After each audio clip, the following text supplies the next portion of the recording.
로마는 망했습니다. 적어도 식량만 놓고 보면 처음부터 망할 수밖에 없는 도시였습니다. 100만 명이 모여 사는데 먹을 것을 키울 땅이 없었고 주변 농지는 포도밭과 올리브 농장으로 가득 찼으며 이탈리아 반도의 평야는 그 인구를 감당하기엔 턱없이 좁았습니다. 상식적으로 이 도시는 굶어야 했습니다. 그런데 굶지 않았습니다. 오히려 수백 년 동안 100만 명을 먹여 살렸습니다. 어떻게 가능했을까요? 답은 로마가 식량을 직접 키운 게 아니라 지중해 전체를 거대한 식량 파이프라인으로 설계해버렸기 때문입니다. 곡물이 끊기면 황제도 무너졌고 곡물이 넘치면 민심도 잠잠해졌습니다. 이건 단순한 농업 이야기가 아닙니다. 권력과 물류와 제국이 하나로 엮인 이야기입니다. 오늘은 그 구조를 처음부터 끝까지 따라가 보겠습니다. 기원 후 2세기 로마의 인구는 100만 명에 육박했습니다. 당시 유럽 어느 도시도 이 숫자에 근접하지 못했는데 로마는 혼자 그 벽을 뚫어버렸습니다. 문제는 그 100만 명이 매일 밥을 먹어야 한다는 것이었습니다. 연구자 에르트 캄프와 링먼의 추산에 따르면 1인당 연간 곡물 소비량은 약 200kg 안팎이었는데 인구를 75만에서 100만 명 사이로 놓으면 연간 최소 15만에서 23만 톤 이상의 곡물이 필요하다는 계산이 나옵니다. 오늘날 기준으로 비유하면 쌀 20kg짜리 포대를 1000만 개 이상 쌓아야 겨우 맘먹는 양입니다. 40톤짜리 선박을 5000번 비워야 채울 수 있는 양이고 이 숫자는 해마다 반복됩니다. 로마인의 주식은 압도적으로 빵이었습니다. 고기나 채소도 있었지만 칼로리의 중심은 언제나 밀에서 나왔는데 특히 단단한 품종인 듀럼 계열의 밀이 중요한 제빵용 곡물로 쓰였습니다. 도시 빈민에게 빵은 단순한 음식이 아니라 생존 그 자체였고 이 점이 나중에 로마 정치 전체를 뒤흔드는 핵심 변수가 됩니다. 빵 한 덩이의 가격이 오르면 거리에 사람들이 쏟아졌고 그 기세는 황제도 막을 수 없었습니다. 지금으로 치면 전기요금이나 기름값이 폭등했을 때 민심이 흉흉해지는 것과 비슷한데 로마에서 그 역할을 한 게 바로 빵이었습니다. 그렇다면 20만 톤 넘는 곡물을 어디서 가져왔을까요? 답은 간단합니다. 이탈리아 밖에서 가져왔습니다. 이탈리아 본토는 포도와 올리브 재배에 훨씬 유리했고 평야 면적도 제한적이었으며 이미 늘어나는 도시 인구와 군대가 토지를 잠식하고 있었습니다. 작업은 처음부터 불가능한 구조였습니다. 대신 로마가 눈을 돌린 곳은 세 군데였습니다. 이집트 나일 델타, 북아프리카 해안 평야, 그리고 시칠리아였습니다. 이집트는 이 시스템의 핵심이었습니다. 아우구스투스가 이집트를 속주로 편입한 이후 나일 델타의 곡물은 안정적으로 로마로 흘러들어오기 시작했는데 일부 추산에 따르면 이집트 한 곳에서만 로마 전체 곡물 소비량의 약 3분의 1가량을 공급했습니다. 나일강이 매년 범람하면서 토지에 영양분을 쌓아줬고 수확량이 안정적이었습니다. 마치 매년 알아서 비료를 뿌려주는 자연의 농장 같은 곳이었습니다. 고대 문헌에도 이집트를 제국의 식량 창고라고 반복해서 표현하는데 이건 과장이 아니었습니다. 북아프리카도 만만치 않았습니다. 오늘날의 리비아에서 모로코에 걸친 해안선에는 로마로 곡물을 내보내는 항구가 수십 곳 이상 확인됩니다. 항구가 해안에 밀집해 있다는 건 곡물 재배지가 선적 지점에 최대한 붙어 있었다는 뜻인데 이게 물류 비용을 극단적으로 낮춰줬습니다. 여기서 중요한 역설이 하나 있습니다. 지중해 해상 운송은 당시 육상 운송보다 에너지 효율이 압도적으로 높았고 그 결과 수천 킬로미터 떨어진 이집트에서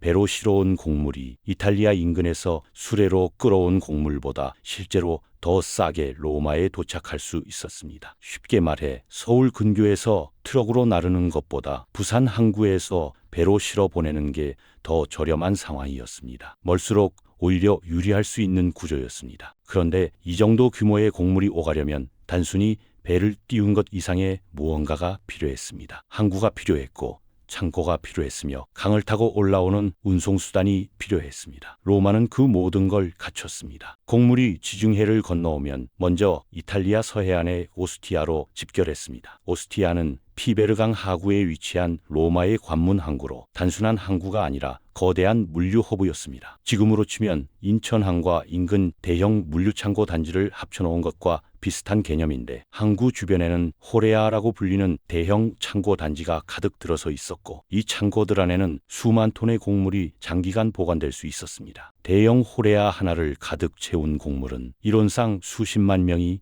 몇 달을 먹을 수 있는 양에 맘먹었습니다. 이 창고들이 꽉 차 있는 한 로마 시민들은 안심할 수 있었습니다. 그런데 문제가 있었습니다. 대형 곡물선은 티베르강을 거슬러 올라갈 수 없었습니다. 수심도 얕고 강폭도 좁았습니다. 그래서 오스티아에서 로마까지의 구간은 다른 방식으로 해결했는데 대형선에서 내린 곡물을 소형 평저선, 즉 바지선에 나눠 실어 사람이나 짐승이 끌어당기는 방식으로 강을 거슬러 올라갔습니다. 오늘날 항구에서 대형 컨테이너선이 짐을 내리면 소형 트럭들이 그 짐을 나눠서 도심까지 실어 나르는 것과 정확히 같은 원리였습니다. 로마 시내 강변에는 곡물 하역을 위한 부두와 추가 창고들이 줄지어 있었고 강에서 내린 곡물은 다시 민간 상인과 국가 배급 시스템으로 나뉘어 시내 전역으로 퍼져나갔습니다. 이집트에서 시작된 밀 한 포대가 로마 시민의 손에 들어오기까지 지중해를 건너고 강을 거슬러 오르는 수천 킬로미터의 여정을 거쳤습니다. 이 물류 시스템을 뒷받침한 것이 바로 쿠라 안노나에라는 국가 제도였습니다. 직역하면 곡물 공급의 관리인데 단순한 행정기구가 아니었습니다. 이건 로마 정부가 수도 시민의 식량 공급을 국가가 직접 책임진다고 선언한 제도였습니다. 기원전 2세기에서 1세기 사이에 틀이 갖춰지기 시작했고 황제 시기에 이르러 완전한 형태를 갖추었습니다. 이 제도의 핵심은 곡물 배급이었는데 공화정 말기에는 배급 대상이 약 32만 명까지 늘어났다가 율리우스 카이사르가 15만 명으로 줄이고 이후 아우구스투스가 약 20만 명 선에서 고정시켰습니다. 주로 가난한 로마 남성 시민이 대상이었고 한 사람당 한 달에 오모디우스 대략 30kg에서 40kg 안팎의 곡물이 무료 또는 저가로 지급되었습니다. 숫자로만 보면 그냥 복지 정책처럼 보이지만 실제로는 권력 유지의 핵심 수단이었습니다. 현대로 치면 국가가 전 국민에게 매달 기본 식량을 직접 나눠주는 것인데 그 배급이 멈추는 순간 정권도 위태로워졌습니다. 황제는 곡물 공급을 직접 책임지는 존재로 인식되었기 때문에 배급이 끊기거나 곡물 가격이 폭등하면 그 분노는 전부 황제에게 향했습니다. 곡물선 입항이 지연되면 거리에 폭동이 일었고 그 불은 황제를 태울 수도 있었습니다. 이집트와 북아프리카에 대한 군사적 통제 그리고 지중해 해상 수송로의 안전 확보가 황제의 최우선 과제가 된 것은 그래서였습니다. 시인 유베날리스는 이를 빵과 서커스라고 풍자했는데 로마 민중이 정치적 권리 대신 빵과 오락으로 달래진다는 비판이었습니다. 그런데 역설적으로 그 빵이 실제로 제국과 시민을 묶는 가장 강력한 고리였다는 것도 사실이었습니다. 이 거대한 시스템이 남긴 흔적이 지금도 로마에 있습니다. 몬테 테스타치오라고 불리는 인공 언덕인데 겉보기엔 평범한 언덕처럼 보이지만 실제로는 기원전 2세기에서 기원 후 3세기에 걸쳐 버려진 암포라 파편이 쌓여 만들어진 거대한 쓰레기 더미입니다. 주로 올리브유를 담아 수입했던 항아리들이 내용물을 비운 뒤 부서져 쌓인 것인데 현재 기준으로 둘레가 거의 1km, 높이는